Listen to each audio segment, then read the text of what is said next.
যদি এই গণভোটে পাস না হয়, তাহলে ন্যূনতম যে সংস্কার সেটাই গণ অভ্যুত্থানের পরে বাস্তবায়ন হবে না। তো যদি সত্যিকার অর্থে আমরা এই রাষ্ট্রটা বিল্ডিং করতে হয়, নতুনভাবে রিকনস্ট্রাক্ট করতে হয়, আলোচনা শুরু হয়েছে, আলোচনা জারি থাকবে। আমরা যে স্বপ্ন দেখেছিলাম সেই স্বপ্ন থেকে আমরা পিছপা হব না, কিন্তু আমরা বারবার আর প্রতারণার শিকার হতে চাই না। ৭১-ও আমরা প্রতারণার শিকার হয়েছি, ৯০-তেও প্রতারণার শিকার হয়েছি, ২৪-ও প্রতারণার শিকার হতে যাচ্ছি।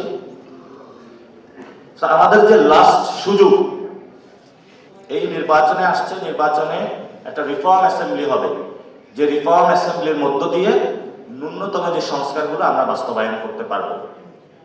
তো এই সংস্কার বা দেশের পুনর্গঠন বা পরিবর্তনের চাবিকাঠি এখন জনগণের হাতে। জনগণ যদি এই নির্বাচনে সংস্কারের ভোটকে জিতিয়ে নিয়ে আসে, তাহলে হয়তোবা আমরা কিছু সংস্কারের দিকে এগোতে পারব।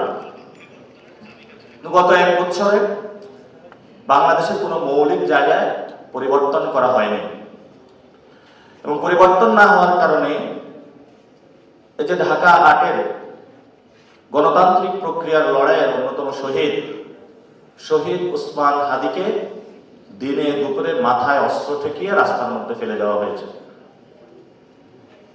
এবং এই বিশ্ববিদ্যালয়ের পাশে ছাত্র দলের সাম্যকে আঘাত করা হয়েছে, হত্যাকাণ্ডের মধ্য দিয়ে জীবন প্রাণ কেড়ে নেওয়া হয়েছে।